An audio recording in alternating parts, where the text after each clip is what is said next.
For inviting me here. Okay. This is UFO sightings in Connecticut, past and present. Let me go to the next slide here. So I always start off every lecture I give with this particular quote. I think it's important because for two reasons. One is by a guy named J. Allen Hynek, who for all intents and purposes is the godfather or the grandfather, whatever you want to, the founding member of modern ufology, however way you want to phrase it. This individual really is the person who started ufology on a new track, so to speak, the scientific track. If you or know a little bit about him, I'll give you a quick biography of him. He actually started off as a skeptic, and he worked for Project Blue Book for the Air Force. He was brought in by the Air Force to debunk the UFO sightings. And what happened is that he saw so many sighting reports that he couldn't explain that he actually kind of switched over and became a believer. And he started a organization called Center for UFO Studies. And for the remainder of his career, he investigated UFO sightings. He was very big in the investigation of the Hudson Valley sightings, which we'll talk about later.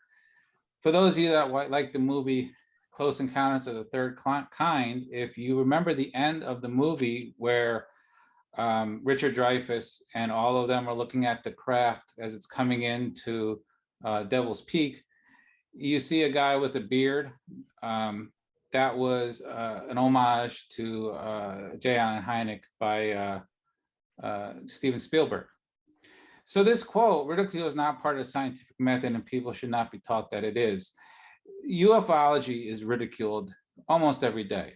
Lately, in the last few months, those of you who have been following the news, ufology has taken on a more mainstream approach, and the mainstream media and even politicians. And as we are learning that in a couple of days, it was supposed to be released this week on the 1st, but it hasn't been. They're going to report, the Pentagon is going to release a report on UFOs, the unknown area of vehicles. So, but for many, many years, ufology has been ridiculed. And what J. Allen Hynek decided is, let's bring a more scientific approach to this. Let's use the scientific method and figure out what's in our skies so that when we bring our evidence forward, we have concrete material that will be hard for someone to debunk. And who am I? So I always like to give providence to who and where my sources are. And since I'm the one speaking, I guess I could say I'm the source. Those of you that came in a little earlier, you heard a little bit of my background and how I got involved in ufology, and I won't bore you with that again. But my name is Mike Panicello. I'm the director of Connecticut MUFON. I'm also a field investigator, a member of the STAR team, which is a Strike Team Area Research. I'm a member of CAG International, which is the Case Assistance Group. Case International is we do cases overseas where there are no field investigators. We don't actually fly out there. We do them through Skype or telephone, email, things like that. Strike Team Area Research, that's like if you had a UFO crash in your backyard and you called MUFON and said, hey, I got a UFO in my backyard, they would send us. So we're like the A team, I guess you could say. I've been doing this for over 25 years. I got interested when I was a kid. I liked aircraft, and that got me down the rabbit hole, and I just never came out of the rabbit hole. In fact, I think I keep going deeper into the rabbit hole. Yeah. Who is MUFON Connecticut? So who are we and what do we do? Well, we're an organization. We're part of a national chapter called MUFON, which is the Mutual UFO Network. We were founded in 1969 after the shutdown of Project Blue Book. Now, those of you that are familiar with ufology, it was an attempt by the government to investigate UFOs in the 1960s. Some say it was a smokescreen and they really were more into debunking it. Others say they used it as a cover. And the real UFO cases, the juicy ones, so to speak, are classified still. But what we do in Connecticut is we investigate sightings. We're a chapter. We meet once a month. We meet up in Windsor Locks, Connecticut at a restaurant up there. We are meeting in person again since the restrictions have lifted. We're actually having good timing. This Saturday is our next meeting. So if you are free, we are meeting this Saturday. We also do sky watches throughout the year. We run a ham radio net for those of you ham radio operators. We also run a Bigfoot group. I run a Bigfoot group. I run 2 UFO book clubs, a sci-fi book club. We look into CIA document research, and we run a conspiracy disclosure group. So our chapter is very, very active. And if any of this stuff interests you, you're welcome to attend. But this is who we are and what we do. Let's go. So first thing we got to do is we need to look at some terms. Identified flying objects. Now, what I always say is in our skies in Connecticut are very, very active. They have all kinds of stuff. If you are looking at one of those maps that shows like live air traffic on it, like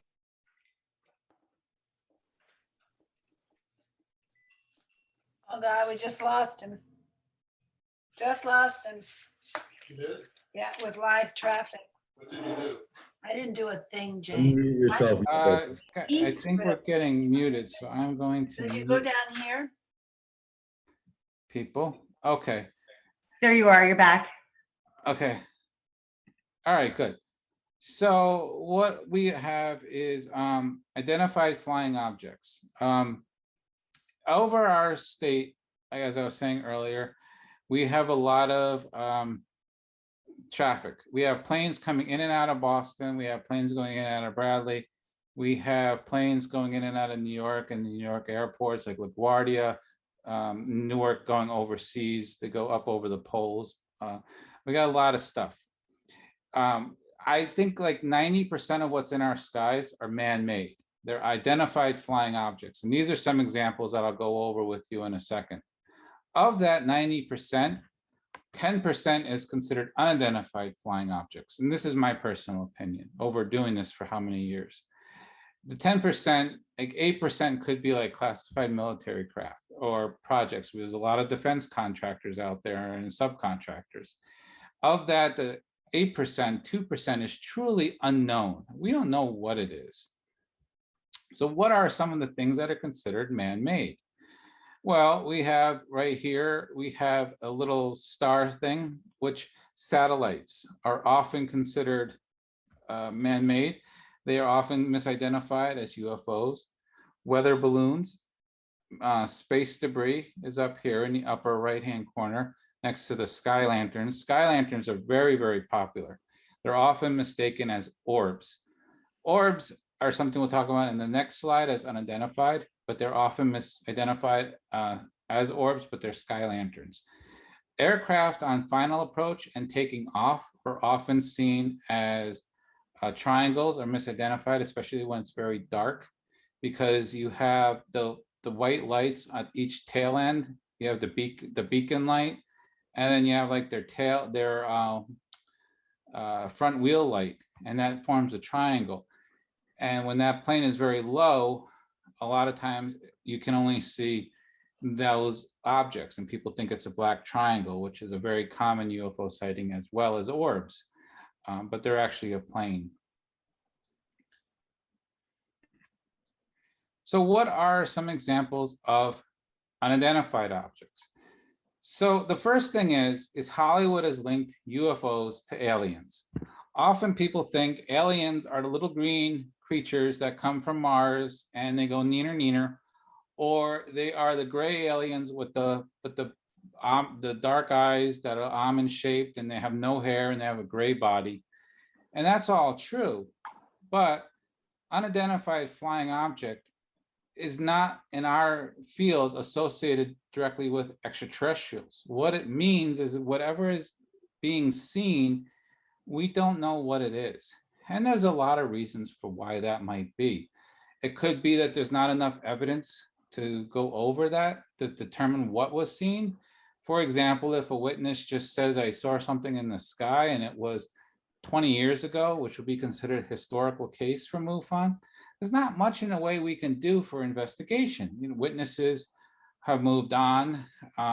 Flight tracking data 20 years ago was very difficult to get, and often the FFA might not have any records of that kind of data 20 years later.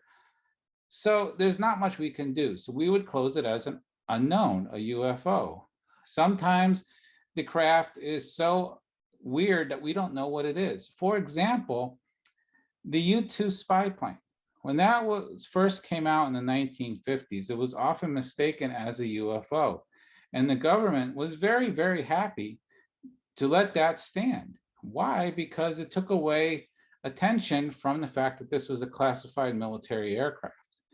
So you have this weird looking shaped aircraft that was silver at the time, that was reflecting light as it was taken off and landing. It flew very, very high. All of these things were weird. I mean, you got to remember, this is the early 1950s. We just got the jet engine. We just got out of prop planes. And now you have these weird looking craft in the sky. People didn't know what that was. So they said it was an alien craft. The government knew what it was. It was a U-2 spy plane, but they kept it secret. And that rumor persisted. It developed. The F-117 Nighthawk bomber, same thing. The SR-71 Blackhawk, another reconnaissance craft, same thing happened to that. Many, many drones that the government are testing now that are in use, that have been declassified a few years ago, were being mistaken as UFOs, just because there wasn't enough data and knowledge to determine what that was. So unidentified flying object does not always mean extraterrestrial. It just means we don't know what it is. And that's important for what we talk about later during this lecture. So these are some examples I've given you on this screen of what is considered a UFO. In the upper corner, right corner on my side, you have the traditional black triangle. This sighting is extremely common in Connecticut. As you might have heard earlier in the lecture, it's often seen along the New York-Connecticut border. We'll talk about a very famous flap. A flap is like a wave of UFOs later on. Next to that, we have a traditional flying saucer. Something like Kevin Arnold saw a dish-shaped flying saucer, but after Kevin Arnold, a lot of people saw what will look like a traditional flying saucer.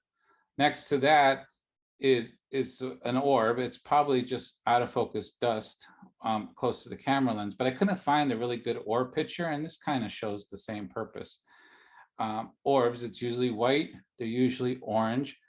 Orbs also have a unique distinction that if you're in the paranormal field, sometimes they're linked in the paranormal field. More often they're linked in paranormal field than they are ufology, although they're both the same. They have like a demonic entity characteristic to them, I should say. Below that is a diagram of what like a military black project plane would look like. That's kind of what I was talking about earlier with the U-2 and the SR-71 and so on. Next to this is a cylinder-shaped craft that is just unknown. You know, these things appear.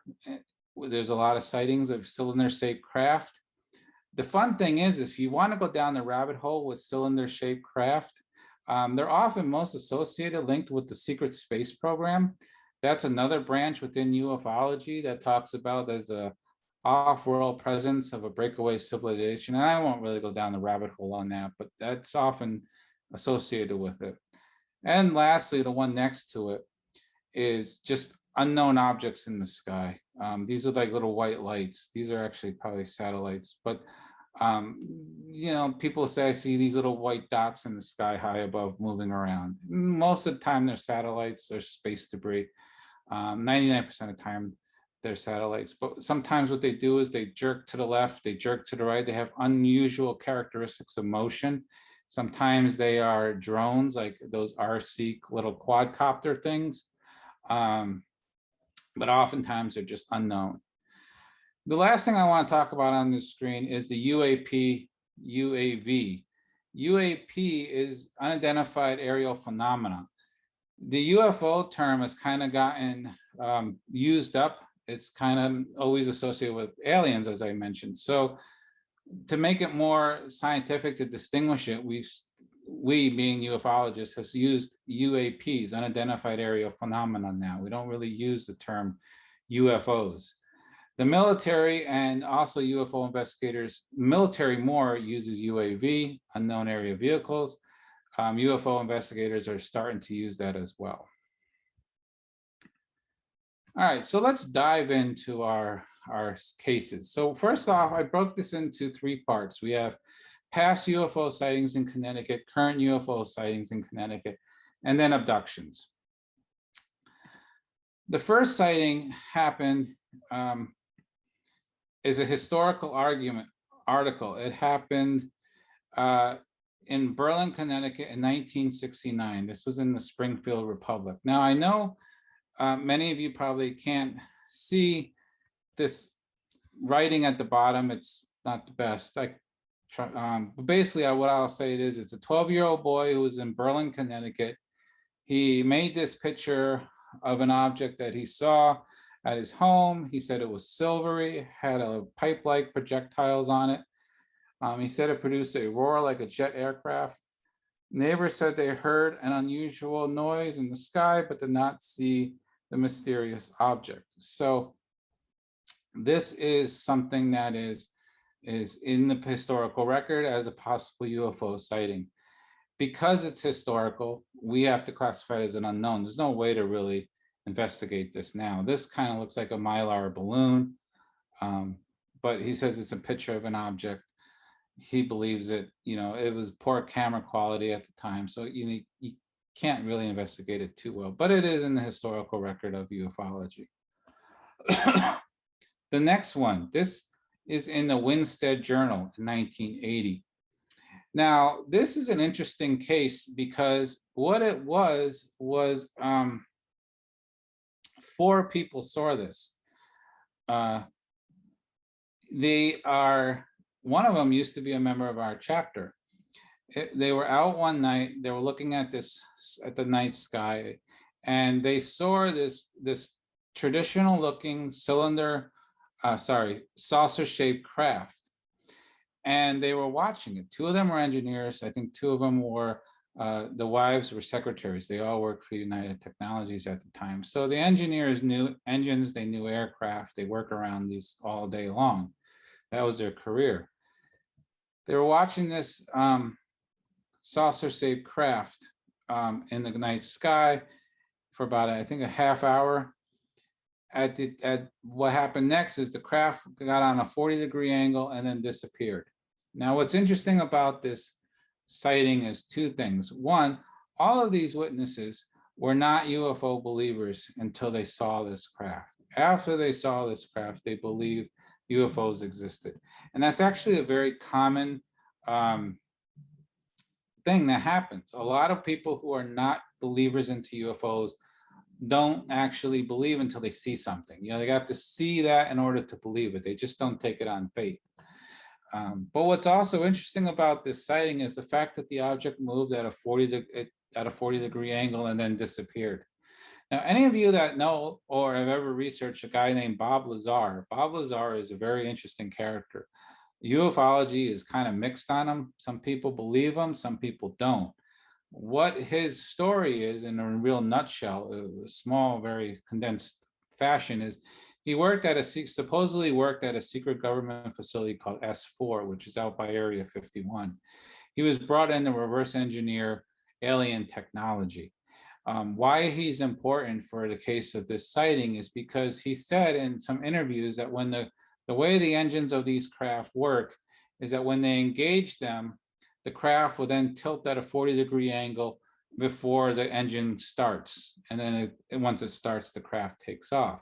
This particular object did do that. It did tilt at a 40-degree angle and then disappear. So it's an interesting coincidence. This happened in, I believe, 1980. Yep. Bob Lazar didn't come out until late '89. So this idea of a 40-degree angle happened at least 9 years before Bob Lazar ever started talking. This is another one. This was in the Globe magazine. This is the exact same sighting I just told you about, but written up in another magazine. So this actually made some pretty good news at the time. So this has happened in North Granby. This was January 1st, January 1967. The witness was driving along Route 69. The witness was very familiar with this route. 3 witnesses saw this object. Now, in ufology, more witnesses are always better. It's like that with anything. The more witnesses you have, the better it is. All their stories were very similar. The object was 50 feet off the ground to the right of the road. It was hovering over a low field. The object was as big as a house. It was white in color and was a result of blinking white lights. Again, a traditional shaped craft. It was a disc. And the white lights are also common. Remember I mentioned about the black triangles? This was in our news article called Connecticut Magazine. So this is where this particular object this story was featured in. The object stayed in one place about 10 minutes, then moved over a mountain. It actually, also what's important is that because it was listed in the Condon Committee, listed as an unknown. Now the Condon report, if any of you are familiar with Project Blue Book, that was the report that ended the Project Blue Books. And what they basically said was, the report said there's really nothing to UFOs, there's really nothing to ufology. It's all people's imagination and swamp gas and hot air balloons and everything else but actual unknown alien craft. The Condon Committee couldn't actually identify what this is, so they put it as an unknown, which is interesting because remember what I said earlier, there's a lot of reasons to call something unknown. But for a committee that was designed to debunk, they didn't really debunk this. Whether it was with 3 witnesses, there seemed to be enough information at the time to maybe investigate it. They just couldn't actually figure out what it was. So that's kudos to Connecticut. We have an interesting sighting. Another one, this is in Connecticut Magazine as well. 13 teenagers saw a silver metallic saucer. Teenagers came from Camp Delaware. Saucer was 15 to 20 feet in height. The teenagers were on a daylight hike. This is how they saw the object. They reported a high-pitched whine, which is sometimes associated with UFOs, but not often. It described it like a feedback. A lot of times with UFOs, you never hear anything. It's silent. People will say, I don't hear anything at all. And sometimes they hear a high-pitched sound. So it's either or. But that's why this is interesting. Also because it was in Connecticut Magazine. Another reason why this made it into this particular PowerPoint is because the Center for UFO Studies saw the case and gave it a 50% chance that it was true. Now, remember who I said started the Center for UFO Studies? It was J. Allen Hynek, the quote that we saw at the beginning of this lecture. He came in to, he used a scientific method. So here you have someone who's very well versed in investigations, and he gave it a 50% chance that it was true. This is probably the most interesting case. I really like this case. Nightcap did a great review of this. You can probably Google it. Nightcap was the precursor to MUFON. Back in the November of 1965, New England had a blackout. It was brought on by a human error is what the official cause was. 2 things that are interesting about this particular sighting is, one, the little blurb I put at the bottom. It's Dr. James E. McDonald, a ufologist of the day and Arizona professor, testified that there's a possible UFO connection to the blackout. He actually said this to Congress. He said this to the House Committee on Science and Astronautics on July 29, 69.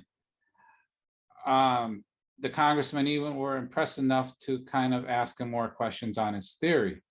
So this kind of sounds familiar. It's like history repeating itself. Congressmen asking questions about UFOs. We're going through that right now. In fact, we did with the Senate and the House, and that's why we have this report coming out soon. So this is kind of history repeating itself. The other thing that's interesting about this case is that prior to, during, and then after this UFO supposed blackout, caused blackout, there was UFO sightings all over upstate New York, all over New England, down to even Long Island. So Connecticut, Massachusetts, upstate New York, all had UFO sightings. And these are in the various papers at the time. NICAP did a great report on this. You can find it on their website if you want to read the sources, like the Syracuse Times, things of those nature. So there's a lot of documentation that there was something in the skies during and before and after this blackout. On a side note, my little group of ours, we wanted to see if this was even possible that a UFO could cause it. One of the things people speculate is that UFOs use electromagnetism to move, electromagnetic waves. We did a little experiment using electromagnetic, and we proved that it could switch a transistor to cause the blackout. This was on a micro scale, but if you put on a macro scale, it is possible that it could have happened. So we proved scientifically that you could actually do this, and maybe in the future, when I'll include this in my lecture, the little video. But for the case of purposes of this lecture, the fact that this made the congressional record is excellent. They actually brought this to Congress, and the fact that this Dr. James McDonald had the belief enough and the conviction enough to say this out loud and not feel like he was going to get laughed off the stage in front of Congress is huge. So that's why this case is interesting. It affected Connecticut because it was all of New England. So that's why it's in this PowerPoint.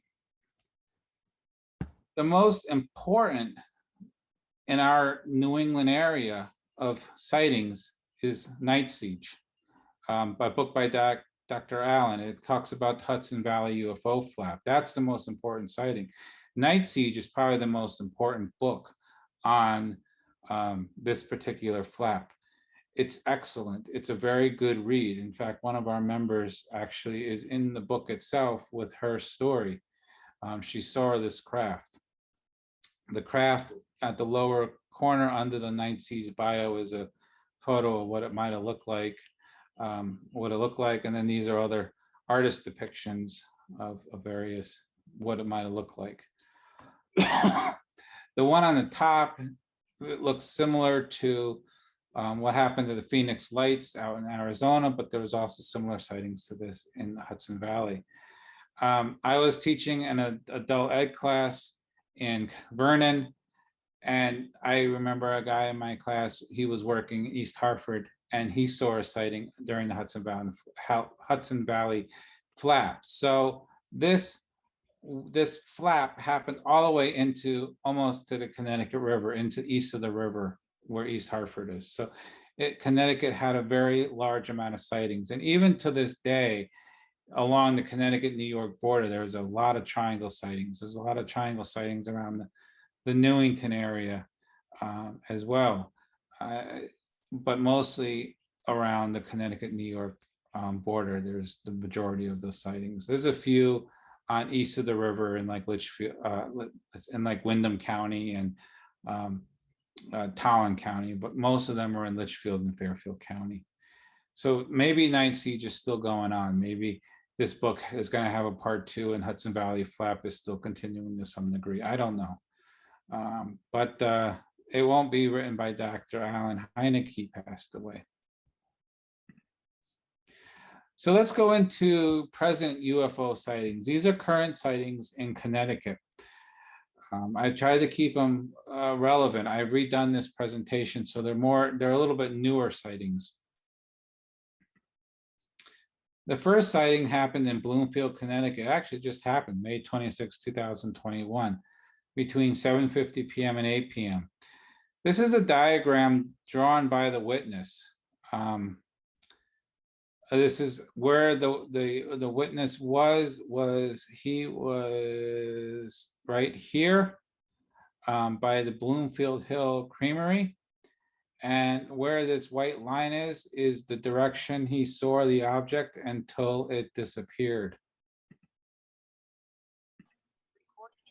This is a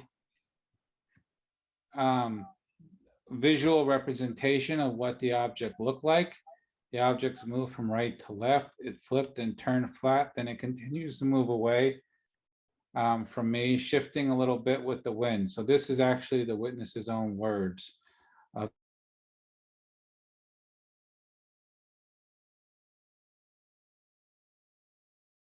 Why is it? Unmute yourself. Who mute? Someone muted me. Okay. I didn't mute myself. So what's interesting about this sighting is that two things. One, it's relatively new. It just happened. But two, the location. Bloomfield and Windsor have been getting a lot of UFO reports lately.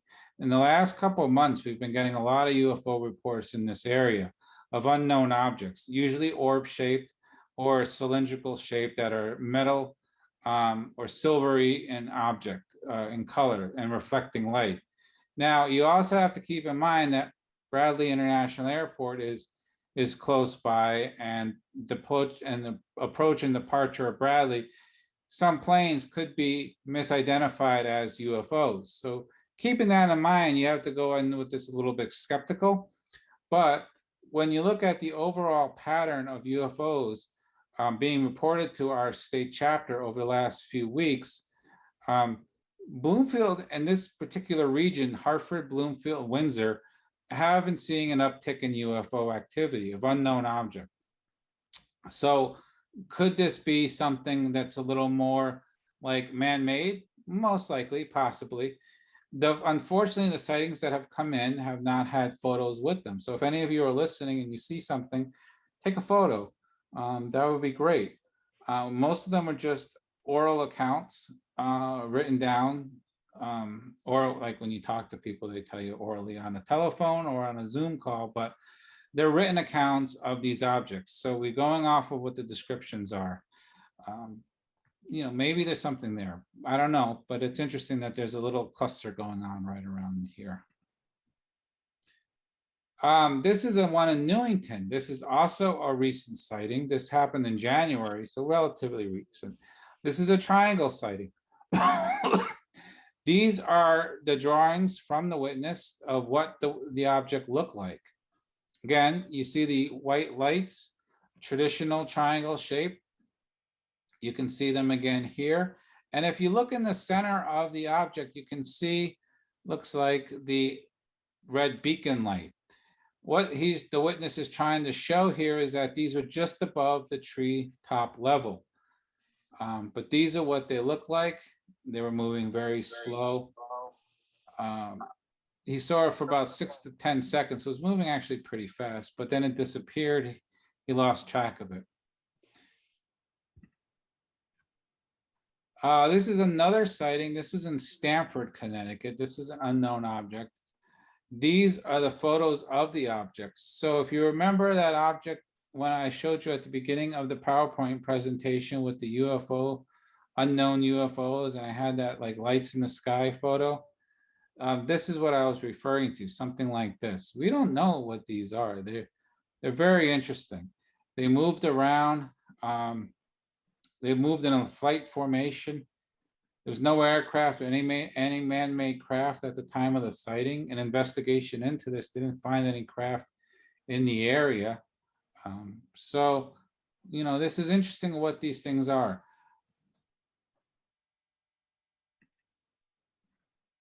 This is another one. So one of the most important things that we have in ufology investigations is witness credibility. And this case is an example of witness credibility. This is why I included it in this particular PowerPoint. Oftentimes, people are so excited to see the UFO, or they're so mesmerized by the UFO, that they don't take a picture or a video of it. And that's completely fine. I understand. If I saw something awe-inspiring in front of me, the last thing I'd probably think of too would be to take a photo or a video. However, Without a photo or video, all you have is the credibility of the witness. And there's like a little bit of a ranking system. I'm not going to lie. You know, pilots, first responders, police usually get a little bit higher ranking. They're trained to notice what's out around them. And unfortunately, that's the case. But in this case, the witness lived near an Air Force base. The witness grew up on an Air Force base. Person has been around UFOs their entire life. They know, I mean, UFOs, sorry, aircraft their entire life. They know what military aircraft look like. They know how they sound. They know how they move. And unequivocally, this person said that this object was nothing like what they have seen before. It is new, unique, and never seen in their lifetimes. They stood by that statement after a few interviews. So they truly believe what they saw was this description, a black triangle with red lights along the craft moving back and forth. Okay, so going on that, we do a thorough investigation. We couldn't find anything man-made in the area. So we closed it as an unknown. We didn't know what it was. But again, where this was, New Milford, is again close to where those triangle sightings are often the most common occurrence in Connecticut, along the Connecticut-New York border. So alien connections. Often people ask me, Mike, are there alien abductions in Connecticut? Well, the answer, the long and short of that is yes and no. Yes, there are reports to Connecticut MUFON of alien abductions. We have investigated a few. MUFON gets many alien abductions over the course of the year. So much so, we actually have an entire team who's dedicated strictly to investigating alien abduction sightings. No, and that I don't think a lot of people report them. A lot of times, as you get talking to witnesses, that's when they start talking about other things that happen to them. One of our standard questions we ask people is, has anything unusual ever happened to you that you can't explain? Something along those lines. And people say, well, I was sleeping one night and I had this weird experience. And then they'll go into like an alien abduction. Alien abductions are a tricky business to get into. They're very hard to investigate, I think. I don't particularly like doing alien abductions. Some people love it. That's their bread and butter. That's what they do. Like I said, MUFON has a team that's sole purpose is to do alien abductions. I don't particularly like them, but they are interesting. Some common characteristics with abductions, they often happen within a family. So if you are abducted, there's a high probability that someone else in your family was abducted as well. They often are at night. You often have either a fear of dread or panic. Sometimes you will have this feeling of paralysis, like sleep paralysis. A lot of times you won't be able to really understand abduction until it happens to you and you under hypnosis, hypnotic regression. At that point, you'll actually remember it. But under your day-to-day life, you might never even know you've been abducted. You might have a weird feeling in your arm or something, but you won't really think about that. But if you are under hypnosis, you might learn more details about that. Those are just some of the characteristics. I won't go into all of them, but that just gives you a general idea about abductions. If you want to look into them more, there's a whole field you can go into, like alien implants. There's been alien implants found in people's bodies. There's all kinds of stuff out there on abductions. But there's a very tricky business. So if you want to go into it, but people like it. So I'm going to give you a few examples in Connecticut. This one happened in the mid-90s. This is a sketch of what the witness saw. Witness saw 15 gray aliens. These are the traditional grays, the little things that are like 4 feet tall with the black eyes and no lips, very thin lips. So this looks like they don't have lips at all. They're very tiny nostrils. The skin was kind of leathery. telepathic communication. Oftentimes, most often with alien abductions, the witness will say that they never spoke to the aliens never spoke to them, but when they communicated with each other, it was through telepathy. That's another thing. A lot of times they feel a feeling of weightlessness as they're being moved around. The UFO, the interior space where these aliens were, and the witness was approximately 90 feet in diameter. The witness doesn't remember much outside of this. This is what the witness could remember. That's why the witness drew this, but there wasn't much more to it. This is one that happened in Greenwich in March of 2015. This is probably the case that to this day, I still can't figure out what it was. I don't know if it was, I don't really know this case. And people who want to be field investigators, I often tell them, a lot of times you're going to have 90% of the cases are mundane. They're lights in the sky. They're just easy to close cases. There's some unique cases out there that are going to be like, that's interesting. But if you stick with it long enough, you're going to get a case that is truly unique, that will stick with you, and you'll be like, this thing just really doesn't make any sense to me. For me, personally, this is a case. So this happened in March of 2015. It was very, very cold. It happened on a Friday night. The witness was alone in the house. The witness has a son. The son was not in the house at the time, so the witness was alone. The witness was going to bed when the witness heard, this is the witness's bed right here. This is the main door to go into the bedroom, the dresser, and then the witness has two windows. The lower window in front of the dresser is the one we're going to be discussing later. The witness gets in the bed, locks the door. The door, he blows open. And when it blows open, the witness hears a loud bang. And the witness sees blue mist kind of coming into the room. Blue light is often associated with UFO abductions as well. The witness is lying in bed, looks up, and sees four little heads coming along the headboard at the bottom of the bed, going around the headboard up to the front of where the witness is standing, up to the front of the bed where the pillow is and where the witness's head is.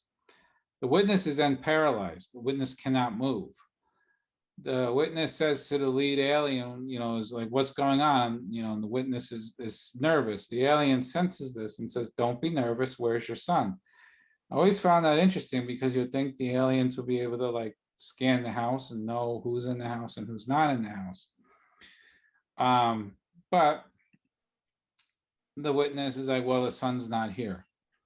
So again, the alien says, don't worry. The alien then reaches out his hand and the witness falls asleep. He doesn't remember anything else after that. The witness goes, passes out. The witness does hear a little bit of a hissing sound and then passes out. Witness wakes up the next day, this is Saturday morning, and calls MUFON National. Well, MUFON National is closed on Saturdays, but they have an answering machine. So the witness leaves a message, and someone always checks the machines. So the machine was checked. Someone from the abduction team calls the witness. Remember, I told you MUFON has an abduction team, does a preliminary interview over the phone. That evening, that Saturday night, the chief of investigations calls me and says, Mike, I have a case that I want you to work as a STAR team case. Remember that team I told you about earlier with if there was a crash landing, we would be the ones that would go to it. So I was like, no problem, but it's 11 o'clock at night. I'm not going to go down to Greenwich now. Now, before you do any investigations, you always call the witness, you do your background on the witness. So we went We call the witness, and I had another investigator do this as well. We work in pairs. We always work in pairs when we're going to witnesses' locations for safety purposes. My partner calls the witness, talks to the witness. I call the witness, I talk to the witness, then we call each other and we compare notes. The witness's statement is exactly the same. Doesn't change, doesn't add anything, just tells you basically what I told you today.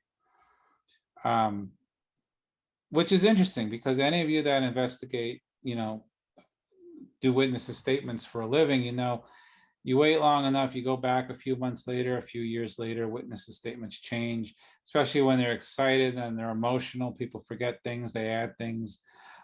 This was perfect. It was exactly the same story. Now, one thing you should know about MUFON is we're all volunteers. Ideally, we would love to do this as our full-time job. I would, but I have to pay my bills. And so does everyone else in MUFON for the most part, who isn't retired or independently wealthy. So I couldn't go on Monday down to this witness's house. I had to go to work. I mean, I can't tell my boss, hey, I'm taking the day off to go investigate an alien abduction. Might be looking for my new job. So I tell the witness, we'll keep in touch with you during the week. We'll come down the following weekend, which we do. So all that week, we call the witness, we do a follow-up interviews, we talk to the witness. And the witness, again, never changes the story. It's exactly the same, word for word, step by step. Nothing's added, nothing's subtracted, which is weird.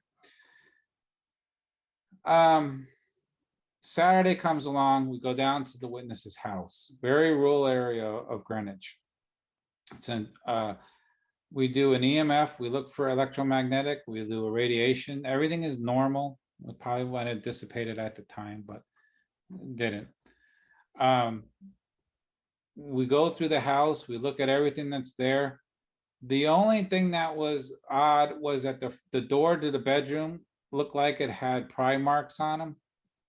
And I was like, well, why would an alien do a pry mark to open a door? Usually they go through a door. That was weird. And in the lower corner of the window that's not in front of the dresser, the lower part of the shade, the exterior of the window shade was pushed out. The screen was pushed out. So maybe you could slide something in it. I don't know. I'm just speculating there. It was very, very weird. It's an unusual case. I can't explain it. But the witness believed what happened to him. The witness was shaking like crazy. So whatever happened, they truly believed happened to them. We left the camera there for a week, an infrared camera on the bed and on the door. We put it on its own power supply. We put it on its own hard drive. And we said it's completely independent of the house electrical grid. Just let it run. It's got enough memory and enough juice. It doesn't pull a lot. We'll come back in a couple of days. We'll pick it up. We went back in a couple of days. We bring the camera back to my partner's house. He plugs it in. The hard drive is completely fried. It looks like someone took a high-powered electrical magnet to it and just fried it. It was all pixelated. The cameras worked fine. Changed out the hard drive, put the hard drive in. Everything worked fine. So going back to this case, there was nothing physically wrong with the witness. There was no kind of markings on the witness, and then there was like all this weird things with like the door being kind of jarred open a little bit, the window being pushed out a little bit. But then there was a lot of signs and characteristics of what an abduction was: the blue light, the fear, again, witness credibility. The witness had nothing. We did a background check on the witness. Nothing popped on the witness. So we didn't know. The abduction response team interviewed the witness a few times. Their conclusion was, their expert opinion was that there was an abduction, that something happened to this witness. The fact that they wanted the son, again, what I said earlier about abductions sometimes happening in families. So the son might have been abducted multiple times. The witness may have also been abducted multiple times and only remembered this one time. So there's a lot of characteristics on this case that, you just don't know. But it was an interesting case. To this day, can't figure out what exactly truly happened. The one piece of evidence we do have are these glasses. The witness has reading glasses. These are the kind of glasses you get at CVS, the readers. You buy them at the counter for like $5 or $3, whatever. If you notice, they're kind of warped. Now, ideally, you'd want to bring this to a lab, have it analyzed. And we tried all of that. The problem again is that at the time, back in 2015, MUFON did not have a forensics lab of their own. We do today out in Missouri. So if we have something like this, like let's say this happened today, this afternoon, and we got these glasses, we can use the procedure to collect the evidence and send it out to Missouri, where we have an actual forensics lab run by Missouri MUFON, and they could do an analysis on it, the chemical analysis and all that stuff. Back in 2015, we had to find this ourselves. We just couldn't afford it. It was just too expensive, and no one had the money to front it. So unfortunately, we never got the answer to it. Maybe the answer would have been found on these glasses on some kind of forensic, but it is what it is. That's the way the game crumbles when you're a volunteer organization. But this is a case that to this day I still talk about. It fascinates me. I'll never truly get an answer. We actually revisited this case about 2 years ago, back when one of my newer field investigators came on, who does investigations for a living, and he looked at it with fresh eyes, and he came to the same conclusion that it's an unknown. There's too many variables to determine truly what happened. So that's what it is. I don't know how else to say it. It's a case that will probably stay with me forever, and I'll tell the story forever. Now, I told you all the unknowns, and I don't want you to think we closed everything as unknown. In fact, we closed most of the stuff as IFOs, as man-made objects. We had a pretty good track record as finding credible evidence to support our theory of closing it as an IFO. But now, if we were in person, I would show this slide and have everyone guess what they think it is.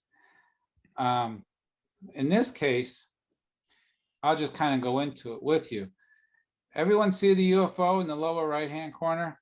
See how it kind of looks like a little traditional shaped UFO coming out of the water? You got the little body, and then at the top you have the little dome, just like a traditional flying saucer.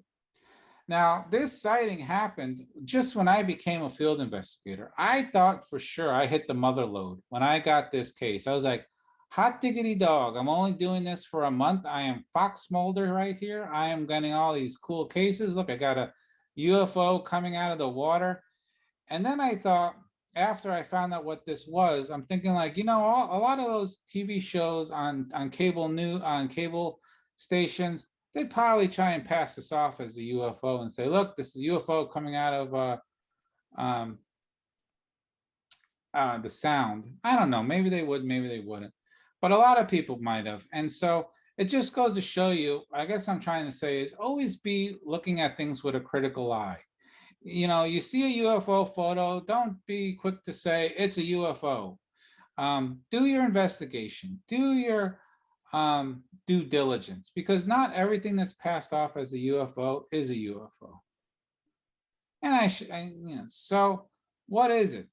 Well, the answer is it's an osprey, it's a bird. These photo enhancements. Here is the body of the bird.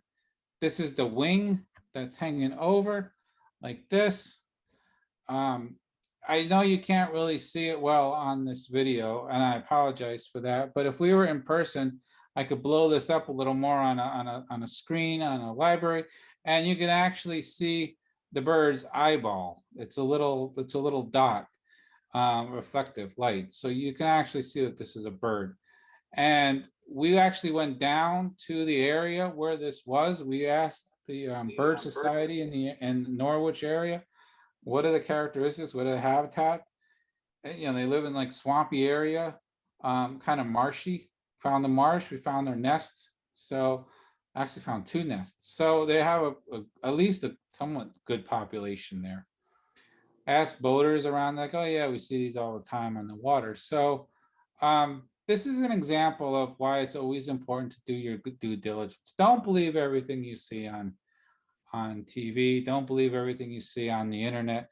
And if you're investigating UFOs, do your due diligence. You know, try and rule out all the IFOs, and then once you do that, what's ever left is probably a UFO. It was considered a UFO, and even then, it might not be a true extraterrestrial. So that is my PowerPoint, and I'm done in an hour, right on time. So questions, please.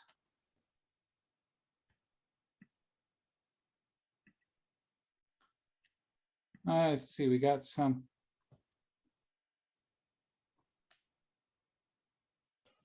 There has been alien implants found in people's bodies. That is a good statement.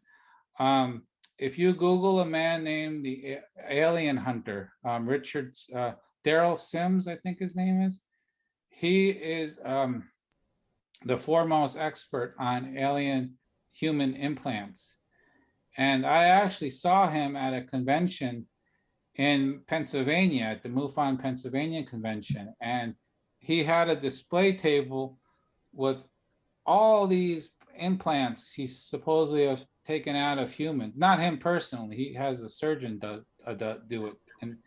But the point is he had a table and he said all these came from humans. Take what you want from that. I'm not trying to say one thing or another. I'm just telling you what's out there. I have a question. Can Sure. you hear me? Yeah. The incident in Greenwich, when the man's glasses were distorted, Yeah. and you didn't have the facilities at the time to check it. Yeah. To see.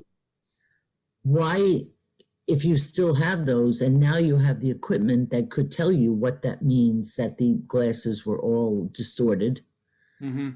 can you check it now? Great question. Well, because we haven't done the best to keep the chain of evidence correct. We haven't done the best to preserve it. It's it's been too long. Any skeptic worth their soul would rip it apart.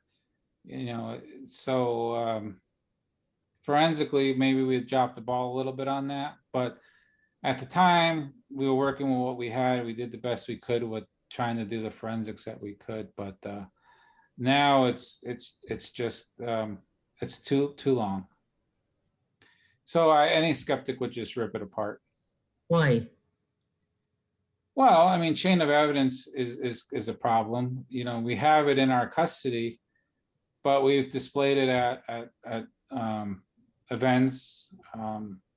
We don't have it in a sealed container anymore. So it's been exposed to the elements. Well, it's been exposed to oxygen and air. You know, if there's radioactive or any kind of contaminant on it, it could have either just blown away or decayed. So that's why. And one other thing, there was a gentleman in the beginning of your talk that said that his wife had seen a UFO recently, and he would let her tell you about it. And he was going to come back on, and I wonder what happened to him. Yeah, well, we can go back to him. I got some other questions here, so let me answer those first, and then we'll go back to stories. Thank you for the talk. Thank you. So what about using computer vision AI to scan night and day skies to do automated UAP identification classification? Has anyone tried that? Well, yes. So there are programs. There is a program. We actually use one when we do our sky watches. And what it is you use a regular camera. You can use a video. We use a video camera, a very good quality video camera. We have it pointed at the night sky, and anything that comes through it it has a database, so it'll match it to that database. Some people do use it on a 24-hour basis. One of my members actually runs this same software from his house. Not a lot of people do it. I don't know why. I guess maybe they don't have the technological skills to set it up for a variety of reasons, but the technology is there to use that. And we are using that. Like I said, one of our members does it every day. It's just automatic. We do use it at our sky watches. Were the Phoenix lights ever identified? The Phoenix lights have never been conclusively identified to my knowledge. There's a lot of theories and hypotheses out there of what it is or what it was, but nothing definitive. So it's still an unknown, I believe. Richard has his hand up. Stern. Yeah, hi. Can you hear me? Yes. Bethel, the adjacent town to Reading, had a very famous personality named Dante Vaghi, V-A-G-H-I. He was one of the first town characters I met when I moved here many years ago. And he would walk around town with a jacket that read UFO Pioneer. And if you didn't move quickly enough, he would tell you all about it. And I don't know if he's in your database, but his sightings go back to the Korean War. Are you ever come across Vaghi? Because he's very, very well represented in newspaper articles over the years because he was such a colorful guy. I have not met him personally. I don't know who he is. Well, There may be sightings in our database, but I haven't come across any of those. Well, there's a lot of newspaper articles that you could probably find in, if you look in the, what were the Bethel papers, the Danbury papers, and so forth. And he ran a large, he was actually a very highly skilled carpenter. And his business was right in the center of Bethel near the railroad tracks. It was great running into him with his jacket, or actually a whole jumpsuit that said UFO Pioneer. That's interesting. The other thing is the whole thing with the Hudson Lights. They appeared when a group of pilots calling themselves the Martians were also flying spoof flights on purpose in 1982, and the UFOs disappeared when they stopped flying in 1984. I assume that Hynek would never mention anything like that in his book, but they never returned as far as I know.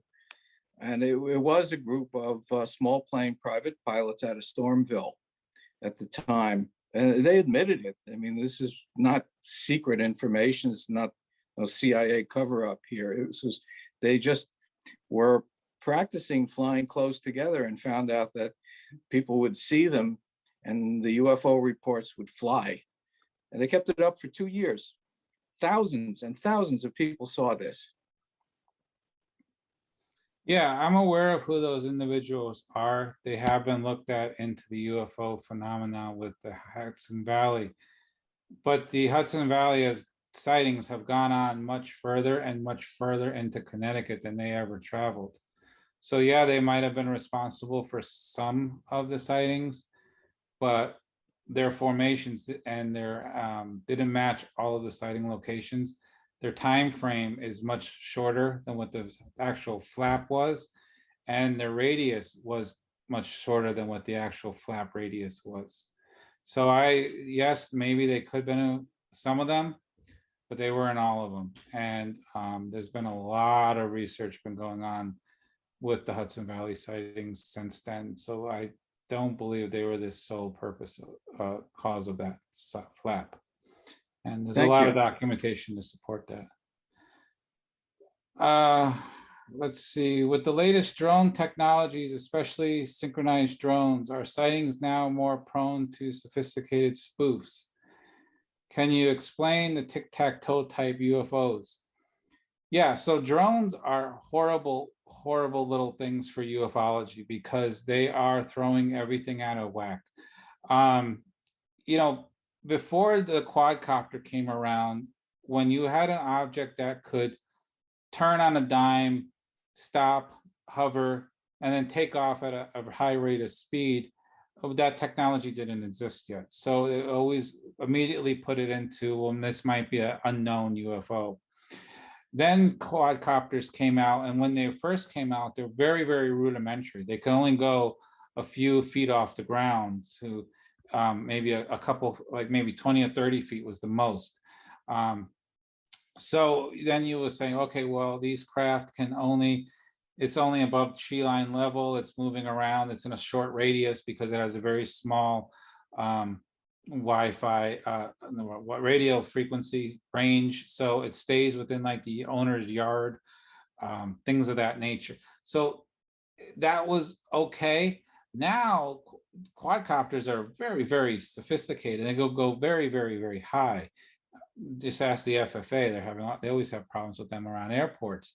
They're a nightmare because what also throws quadcopters off is that people can decorate quadcopters with LED lights, colored lights that blink not just one color, but multiple colors. So you might have a quadcopter that has the LED lights that can go from red to green to orange.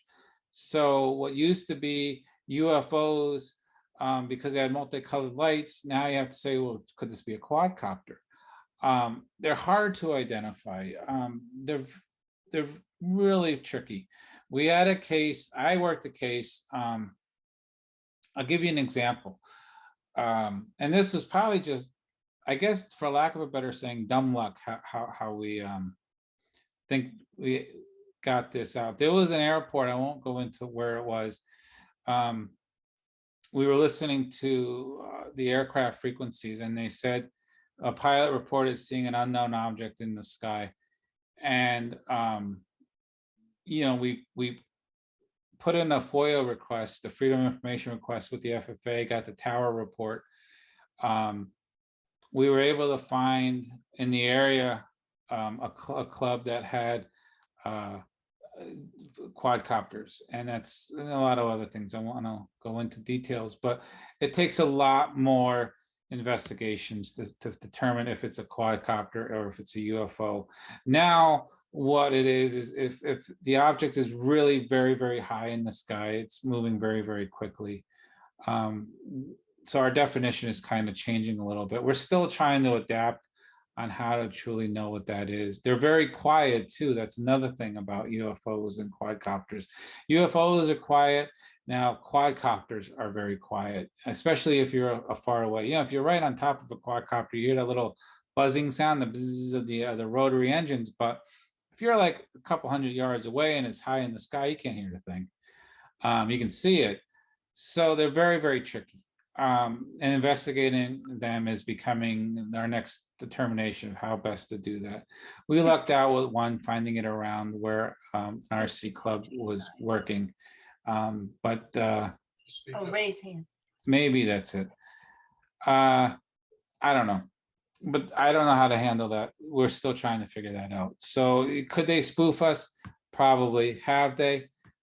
I would like to think our investigation skills are much better than that before we would say it's a UFO, that it's a quadcopter. But I guess people can try. But we have very good investigators. I really, I'm not bragging, but I like my investigators. They're very, very good. Joanne, you have your hand up? Yes, my husband was the one who mentioned that I had seen a UFO. Okay. So I just wanted to also just call out to the gentleman who brought up Dante Vaghi. I do remember meeting him and talking to him in Bethel, and he seemed, I don't know, he seemed very sincere to me. And after what I experienced, I think that it would be interesting to follow up on a lot of what he had to say. This happened in 1982, it was in the summer. I do have a lot of background with aircraft. I spent a lot of time, I spent 15 years with Pan Am. My husband is a pilot. My father was in the military, so I'm somewhat familiar with aircraft. What I saw was a cylinder. It wasn't, it was a ball of light, and it was dusk, so there was still plenty of light outside. And we had stepped out of the house, and my husband was talking to his cousins, and I looked up because I saw a brilliant light coming from our neighbors, and I thought it was odd. I thought first, why are they setting off fireworks? And then I looked, and what I saw was a cylinder of absolutely brilliant light, luminescent, and no sound at all. And it passed over the house at about 200 feet, and it was in a straight trajectory, you know, because I remember thinking, why is it traveling so absolutely, you know, in an even line over the house with no sound? So I told my husband, because he was looking at a way at the time, it traveled pretty fast, and they were somewhat skeptical. But the next day in the Danbury News Times, on the front page, there was an article of about 100 people who saw what I saw. And it passed over the main street of Danbury and the War Memorial there, and it was headed in the direction of New Haven. So I was really, you know, moved and excited by what I saw. And then 2 days later, we saw the movie Encounters of a Third Kind. And if you remember in the movie where they go to the top of a hill, right before they see the mothership, and there are these balls of light that appear and travel in front of the ship. And that was very close to what I saw. So Wow. for me, and with my father in the military, my husband, I really think that it was some kind of reconnaissance, that maybe what happens is they send these, you know, I don't know, but what I saw was as clear to me as in 1982 is a while ago. So anyway, Yeah. that's it. No, you have a very good point about the reconnaissance part, and thank you for bringing that up because I forgot it. There's some very famous UFO sightings, like Bentwater UFO incident in out in England, and Maelstrom Air Force Base. Both of those sightings, now Bentwater has never publicly admitted that the Air Force had nuclear weapons there, but it's like the unofficial. I mean, it's like the wink and a nod. We know it's there, but we're not going to say it's there kind of thing. They had a ball of light, an orb, a red orb. Maelstrom Air Force Base was nuclear base. They had a red orb as well, both circled around.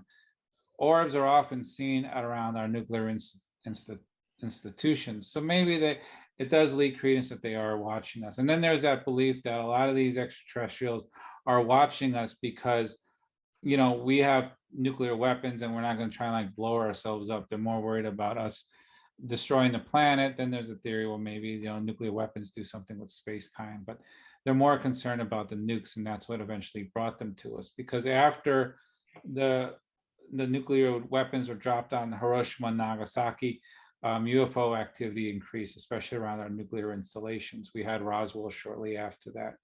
So the fact that they are a reconnaissance craft does make some sense. There is some evidence to suggest that. So thank you for bringing that Yeah, up. I just wanted to add one other thing that I remember, you know, afterwards you try to rationalize whatever you see or to understand it. And I remember thinking, oh, it must have been a meteor. It was like or a ball of light. Some people sometimes talk about these fire balls that appear, but it was traveling. It wasn't falling towards Earth. It was traveling in a very even line, you know, above the house for quite a while. Yeah. So anyway, based on the newspaper articles also. Oh, Thank you. thank you for sharing that. I really Thank you for your appreciate it. presentation. It's very interesting. Oh, thank you. Thank you. Charles, you had your hand up. I'm sorry I missed you earlier. No worries. Can you hear me? Yes. Hi. Just a really great presentation. Thank you again. Just to go back on your alien abduction part, which I know Yeah. you're not too it's not Yeah, your yeah. primary focus, but Yeah.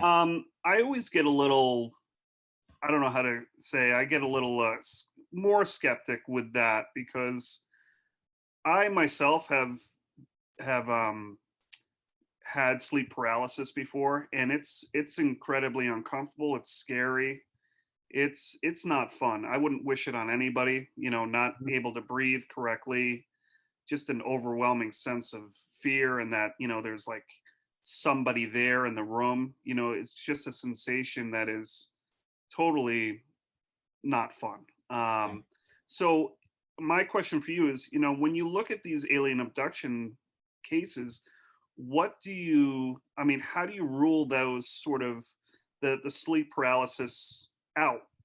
Because oftentimes and correct me if I'm wrong, a lot of these abduction cases happen when somebody's in a bed at night, in the middle of sleep, or, starting to sleep. It just seems like, it's you can rule out a lot of these to, sleep paralysis. So Right. just wondering what you thought about that. Yeah, no, you're absolutely right. And drugs as well, certain drugs like medications, I'm not talking like opioids, I'm talking like medication drugs. That's a great question. And I think that's the reason why I don't like abductions. So to do abductions correctly, and like with anything, like if you're doing a UFO sighting, you have to, like I said before, you have to rule out everything that's man-made. So when you're looking at a sighting in the sky, you rule out the aircraft, flight patterns, police helicopters, anything and everything. The same is true with abductions. To do a proper abduction, you have to rule out all the man-made things. Sleep paralysis, drugs. Basically what you need is you need the full cooperation of the witness. And not everyone wants to give you access to their medical records. But if you want to truly rule out a medical condition like sleep paralysis, or some drugs can cause side effects that mimic abduction experiences, like medications that they're on, you need to know, like, do they have any medical conditions? What are they? If they are, what kind of medications are you on? Then you have to look up the side effects of the medications. Do the side effects of the medications interact with other side effects of medications? And does that cause what you're experiencing? So like, high blood pressure, for example, or night terrors or night sweats. Do you have any psychological problems in your past? For example, PTSD. We had one witness that did have PTSD. Right there, it probably was that's what affected the abduction, was that they were experiencing a PTSD moment. You have to ask them all of these very personal and invasive questions if you want to do a proper abduction, because you have to rule all of that out. A lot of PTSD symptoms can mimic with an alien abduction: panic attacks, fear. Some drugs can make you kind of loopy. All of this you have to rule out. And to be honest with you, a lot of people, and rightly so, they don't know who you are. You're just some person that's calling them on a telephone or meeting them in person, and all of a sudden they want to know your entire medical history. They're not comfortable giving that to you, and that's fine. But again, you have to remember, when it comes to a skeptic, the first thing a skeptic is going to do is they're going to say, what's their medical history? Okay, so they have PTSD. Well, right there, that rules them out. Or they have seizures. Okay, that rules them out.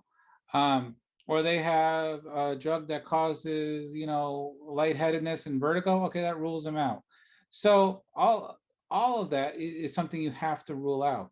And a lot of people don't want to do that, give you that information. So you can only kind of do a half investigation to start with, if you can get that far.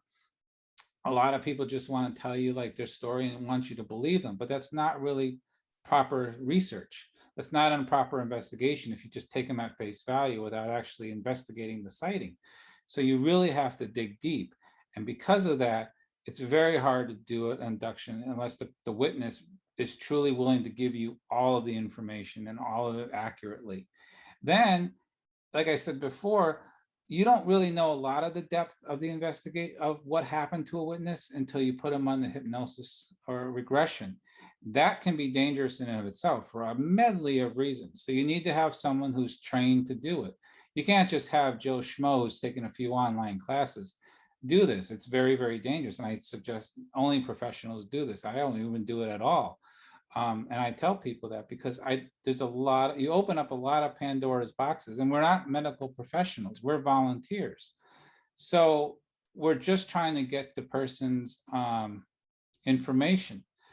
So with that reason, because there's a whole lot, and then the effects of an abduction, once they find out they've been abducted and they believe that, then there's the psychological effects of dealing with them being, the person being abducted. We're not qualified for that. You need to find professionals that do it. So for a lot of those reasons, I don't do abductions, and I leave that to the MUFON abduction team. they're trained, they have the technology, they have the resources and the trained medical staff to do that. But to answer your question, that's why abductions are so tricky. It's a whole Pandora's box that you're opening, that it really is a tricky thing and then to prove it's just really, really tricky. Yeah, to say that the Greenwich case is really interesting, and but again, it's I'm not an expert on sleep paralysis. I've had it a few times, but it's very easy to think that there's somebody in the room with you, and kind of hallucinate. So it's but then again, if you really believe somebody, and they have such a passion and a belief in and of itself, then that should be taken for some merit too. But thank you again. Appreciate it. Thank you. And with the Greenwich case, I only go as far as I feel comfortable going with an investigation. That was handled by 90% of that case was handled by our abduction response team, because they are trained to do that. They're the ones that said this is probably an abduction. They do this for a living. They're psychiatrists on staff. They're qualified to do that in-depth investigation. My role was to look at the physical space, the environment, to gauge the witness credibility level. I thought they were credible. They were shaking.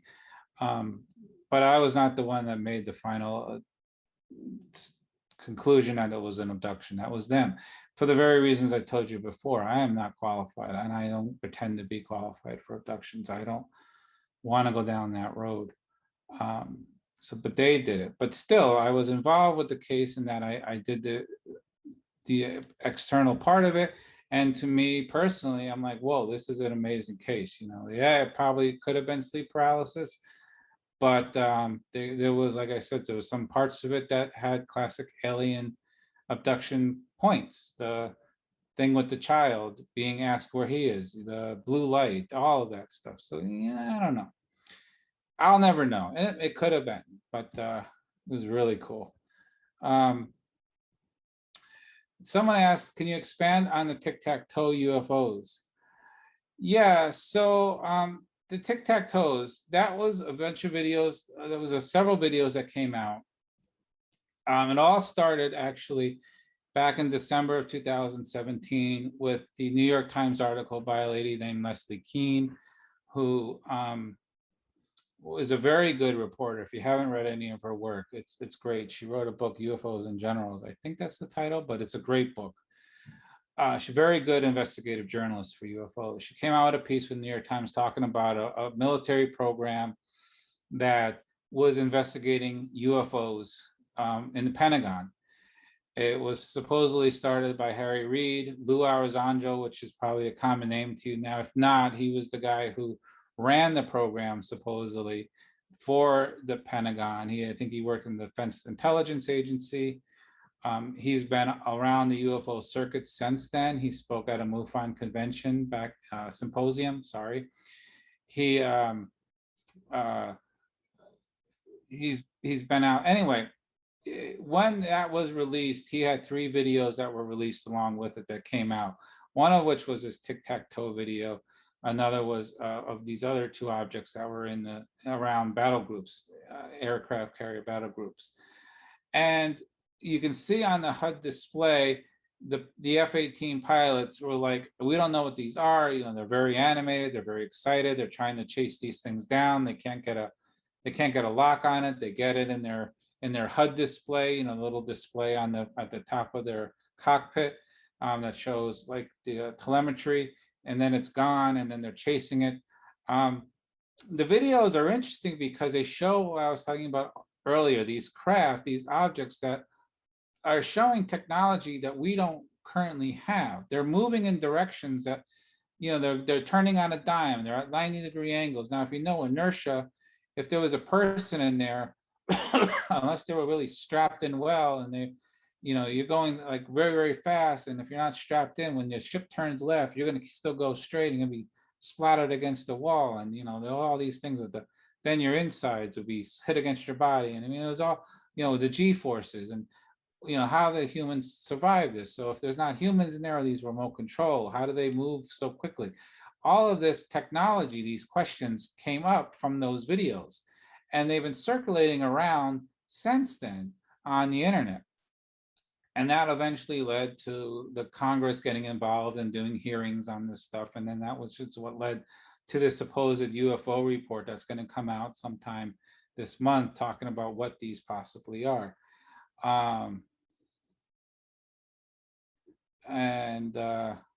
So that's the UFO. I'm sorry, I'm just reading one of the questions. That's what the tic-tac-toes are. There were a video of showing these unknown craft, UAVs, unknown area vehicles, doing extremely incredible maneuvering and moves with a machine that, to our knowledge, we can't replicate.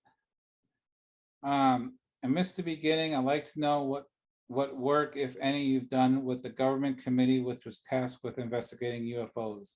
None. I have not done any work with the government regarding UFO investigations. Anyone else have any questions?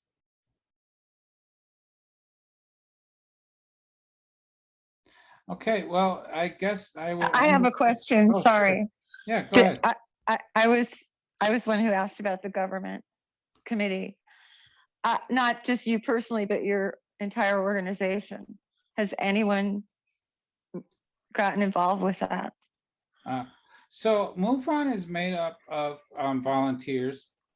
Officially, we don't work with the government. Of course, there's always the conspiracies that we do. We did in the 90s. Bob Bigelow was involved with MUFON for a bit. He since has left. He's no longer involved with MUFON. Bigelow supposedly has ties with the government, I guess. You can look that up yourself to see, but I guess because that's the rumor. So there's that connection. But a lot of our members are volunteers who are retired military officers or military enlisted people, former FBI agents. We have former police. We have former, district attorneys. So there are people that in their previous job worked for the government in various locations and departments, but we don't work like hand in hand with the government now. Okay, well, just to be clear, I didn't mean it in a pejorative sense. No, I know. I was okay. just trying to answer your I question. mean, I don't know what the conspiracy is that you referred to. I just think it would be logical to have some crossover, share information, whatever. Oh yeah. No, the conspiracy is that MUFON is involved with the government. You can find that on the internet and a lot of blog posts. And I'm sure when you post this on your video, a lot of the comments will probably say the same thing. But there's to my knowledge, there's no truth to that. But I guess it would make sense. Ideally, I think we all want the truth. We all want to know what is really out there. We want to know what is in our skies. And as an academic, my day job, I work in academia, but I believe in collaboration. I think everyone having their own little fiefdom where they only do their own research and then they share it with themselves and their group accomplishes absolutely nothing, because what you might have the answer to, I'm looking for the answer to, and what I might have the answer to, you might be looking for the answer to. So in an ideal world, we all should be collaborating. The government should reach out to us. We should be working with them. NICAP, all these other organizations that are out there. There's many, many UFO organizations in the world. You would think in an ideal world, since we all want the same goal, is to work together to get that goal, and the goal is to find the answer to UFOs. But unfortunately, everyone has their own little fiefdom, and they all do their own little thing, and nothing really gets moving forward. So that's frustrating. So I agree with you. It would be great if we had some kind of working relationship with the government. I would also wish that we had a better working relationship with other UFO organizations. I think that would be a great thing for the field, and it would move us forward. But it's not really the way it is, unfortunately. Thank you. Oh, you're welcome. The article for the New York Times was just posted in the chat. So does anyone else have any other questions I can answer for you, or visit our website? If you don't feel comfortable emailing me, my email is there. I will respond to your email. So some people, they have questions or they have sightings they want to talk about, but they don't feel comfortable asking their question or sharing their sightings. So feel free to just email me. And I guess, Sarah, do you want to take over, or should I talk a little bit about anything else you want to know about? I'm here all night. I got nothing else to do tonight, so I can obviously keep talking, but it's up to you. Does anyone have any other questions? I have a quick question, but I don't know how to raise my hand officially. That's okay. Just go for it. Okay, Go great. ahead. I was late joining and I was wondering, is the recording of this going to be available afterwards? Yes, I did record the presentation, and I will send it to everybody who registered for the program, and I will also post it to the library's YouTube channel. Yeah. And also, I also had one experience with the sleep paralysis, only once in my life, and it was when I was visiting Gettysburg, actually. And I definitely thought like people, I was in some parlor laid out on the first floor of a B&B, and there was this cat sitting right next to me. And people were, running back and like making preparations. I was thinking, why are they going through my room? But I could see everything. And definitely, it was just strange that a place like Gettysburg with perhaps so many kind of floating souls around would be the one place that happened to me. But it was weird. I didn't know what it was. I really thought I was haunted. So Gettysburg is a very haunted place. Yeah, it's weird that it would happen that one. I mean, I did drive there and maybe I was tired, but never in my life had I had it before. So I thought that was quite a coincidence if it was. Thank you. It was very interesting. How many members do you have in Connecticut? Oh, well, so that's a great question. So I have, if you're an official member of MUFON, like, so there's a really like two ways to do this if you want. There's three ways actually. Our in-person meetings, we meet the first Saturday every month. They're free to the public to attend. I don't charge anyone to go to our meetings. Before COVID, we were pulling like 80 plus people a month. When COVID hit, we switched to Zoom, and we were doing monthly meetings by Zoom, and our Zoom attendance was about 35, 32 people, depending on who the speaker was. We're back in person now, and our next meeting is going to be this coming Saturday. It's the first Saturday of the month, so June 5th.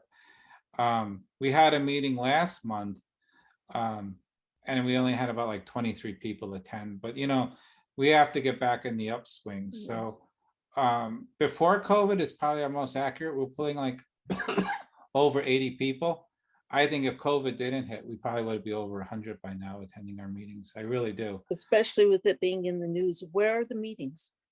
The meetings are in Windsor Locks. So if you go to our website, MUFON CT, it's right on the screen here. On the main page is the address for it. Great. That sounds interesting. Thank you. Yeah.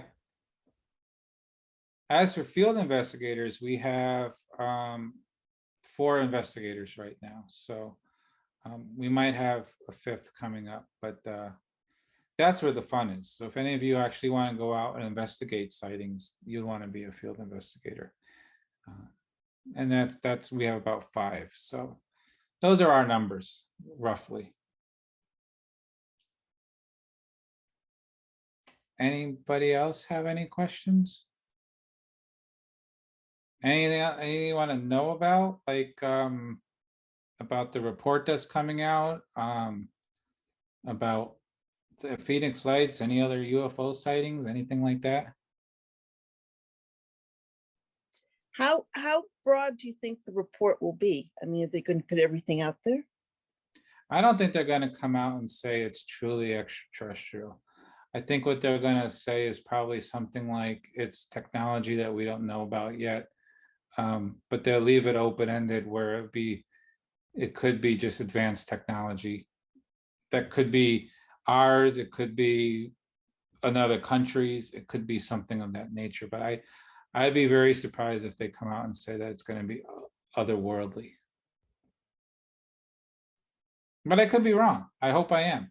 I'd love to show everyone that the government says aliens exist and UFOs are real from other planets. Okay, as long as we're going there, do you think there are any men in black among us? So women? the men in black are really an interesting things. I looked into it a little bit, and there's a few books out there on the men in black. To my knowledge, there hasn't been any modern day men in black sightings. When most of the men in black sightings happened, a lot of them happened in the 1940s, 50s, and the early 60s, and maybe some into the 70s.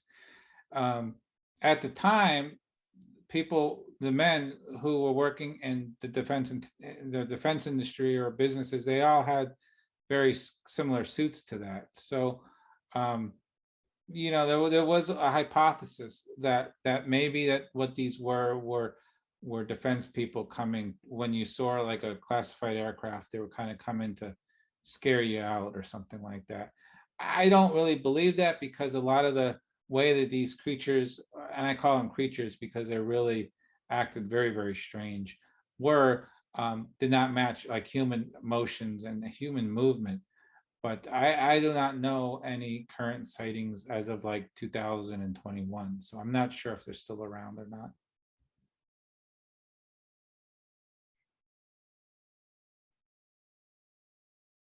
But I could be wrong. There could still be sightings out there. I just don't know of any. And the little bit of research I've done hasn't shown up anything. Just that one hypothesis of what people might explain. And that's more probably what the skeptics will throw in as a reason to explain the men in black. But I still think they're more like creatures, that they're something unknown that we don't really quite know about yet. Maybe interdimensional. Yeah, exactly. And that's another hot spot of ufology right now is things are not so much traveling through space, but they're traveling interdimensionally to us. And another thing that's changing in the field of ufology right now is that UFOs or abductions or aliens are not so much aliens as in beings, but aliens as in demonic entities. Like, so now you have the mix of the paranormal with ufology. And some ufologists now, like, this is the new hot field in ufology, is to try and figure out a way to connect the two, these multidimensional beings that can go between their dimension and our dimension, that are evil. And these evil beings are the ones that are abducting people. So is there some truth to that? They make a compelling case, but I don't know. Have there been any sightings by the International Space Station? Well, so yeah, I believe so. There was I think, I don't remember if the video was from the International Space Station or from the Space Shuttle. I know when the Space Shuttle was out, they had a lot of sightings. And there's a famous one, it used to be on YouTube, and I can't remember if it was from the International Space Station or the Space Shuttle, but it looked like a craft going into the atmosphere at a very far distance. And then it stops, like right in the atmosphere or right before the atmosphere, and darts away at a high rate of speed. And then shortly after that, you see like this object coming up in the direction of where the UFO was, like almost like some kind of laser or missile. And the video appears to show like some country, maybe us or another country, trying to destroy whatever this craft was. They recognized that they were being targeted, they stopped, and then they disappeared in the other direction. So that was circulating around on the internet for a while. It might still be out there somewhere, but I know that was a very famous one from captured in space.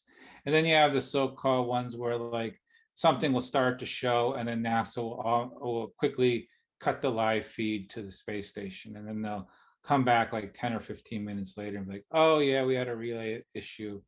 or with a signal or something like that. And then another object starts to come into the screen and they cut again. So yeah, I don't know. Those are some of the other common things out there with the International Space Station.